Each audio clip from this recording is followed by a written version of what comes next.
So if I was to pick one of them to be the hardest one, I normally leave them to last, and this is what it is. It's the drag flick. So it's a nutmeg, or you can go around the defender. It doesn't really make a difference as long as you beat them.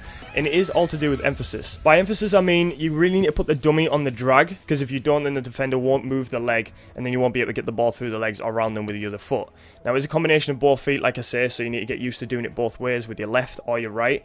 So if you're dragging it with your right, you're flicking it with your left. If you're dragging it with your left, you're flicking it with your right. It's a nice one to use if you're last man 1 versus 1 against the centre back and you need to pull out a skill that they might be able to read, or maybe the defenders you know is a little bit better. This might be a skill that'd be perfect for that sort of situation because they might be able to read some of the basic skills. But yeah, really practice this one. I use this a lot in futsal and I use it a lot now in football. I think it's really nice, and especially when you're dragging it over, you're really pulling the defender's leg away, which opens the legs. That's why it's quite perfect for a nutmeg. So yeah, just give this one a shot, keep practicing it, and don't worry if you can't get this one, get the other.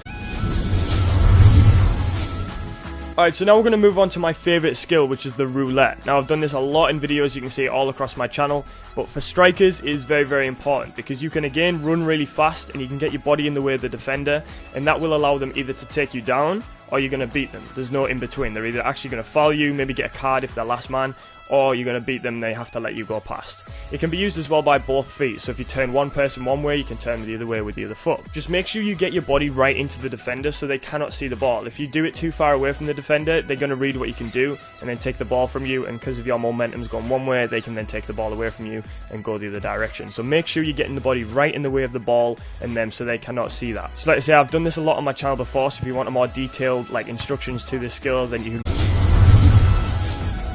Okay, so for the second skill is a drag step over, or I call it the Ronaldinho. That's what I just always got told it was called when I was growing up.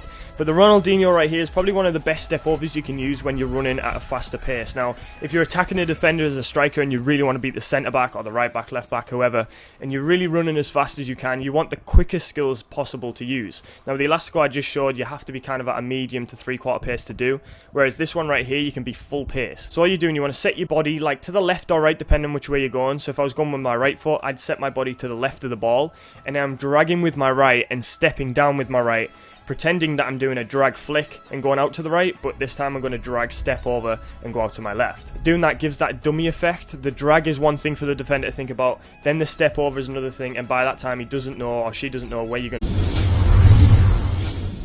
Now again, I'm going to talk about when we're using skills at full pace. This is another one that allows you to do that. It does kind of slow you down during the skill, but at the same time you can run full pelt and perform the skill and get away from the defender. It's also one of them skills that you can adapt as well. You can put in multiple skills, like a combination skill, or you can add another step over. So this double step over allows you to kind of do the skill. If you know you can beat them, then do it, but if not, you're allowed to do another combination skill because the ball is still in the same place, it's still centered before you take it out. It's more about how you're dummying the defender. If you really put emphasis on the step overs, the defender has to think, where do I go? Where do I go? Is he going to go left? Is he going to go right? Is she going to go left? Is she going to go right? It's quite difficult for a defender to understand. You can always put an extra step over in if they do read you. But yeah, practice and practice this one. It's a very easy, basic one, but it is used.